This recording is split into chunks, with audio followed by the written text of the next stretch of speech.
It is early December 2001.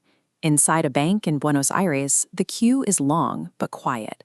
Customers hold their passbooks, waiting for what should be a routine withdrawal. Then a small notice appears on the glass. The withdrawal limits have changed. No one argues at first. They are left with a simpler, more unsettling question. How does a policy designed to create stability end by restricting access to people's own money?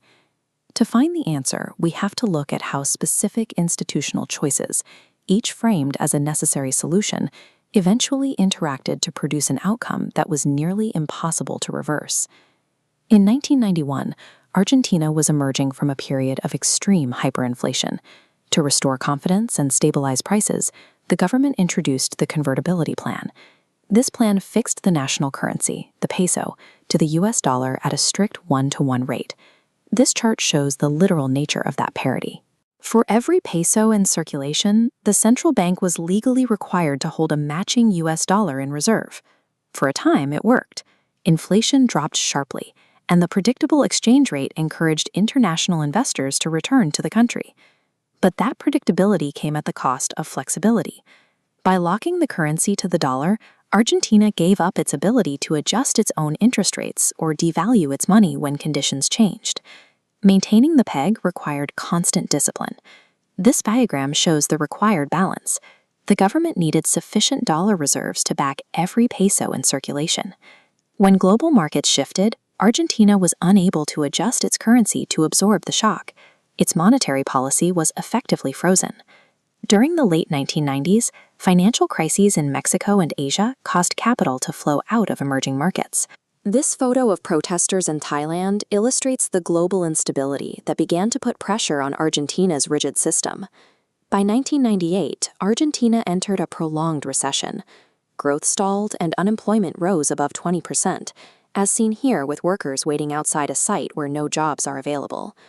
Despite 3 years of economic contraction and rising unemployment, the currency peg remained in place. Policymakers continued to prioritize the rigid rule of 1-to-1 parity. To sustain the currency while tax revenues weakened, the government turned to international borrowing. They justified this debt as a temporary bridge to an eventual economic recovery. However, the fixed exchange rate made Argentine exports more expensive compared to its neighbors, leading directly to reduced competitiveness. That lack of competitiveness fueled the economic slowdown, which in turn forced the government to increase its borrowing to cover the deficit. This higher borrowing ballooned into an unsustainable debt burden.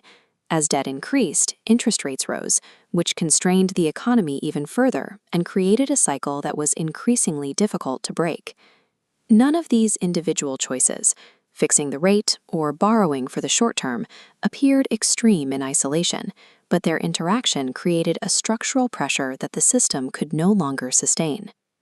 By 2001, public confidence began to erode. Concerned about the stability of the banks, depositors started withdrawing their funds in massive volumes. To prevent a total banking collapse, the government introduced the corralito in December, a strict limit on how much cash individuals could withdraw each week. This restriction disrupted daily life. Businesses struggled to pay employees, households could not access their savings, and informal markets expanded as people looked for ways to survive outside the official system. This marked a fundamental shift in how the system functioned. Access to personal savings was no longer guaranteed by trust in the institution. It was now a matter of government enforcement. Public frustration soon turned into protests across major cities. In Buenos Aires, the social breakdown was visible in the streets as citizens protested the loss of their economic freedom. In late December 2001, Argentina defaulted on $100 billion of sovereign debt. By early 2002, the government was forced to devalue the peso, ending the 1-to-1 parity after more than a decade. This brings us back to the bank counter in 2001. The massive default and the currency devaluation weren't just technical events. They represented the moment when millions of people lost the value of their savings. Argentina's experience shows how policies designed to prevent a crisis through rigid rules can, under enough pressure, become the very mechanism that deepens it.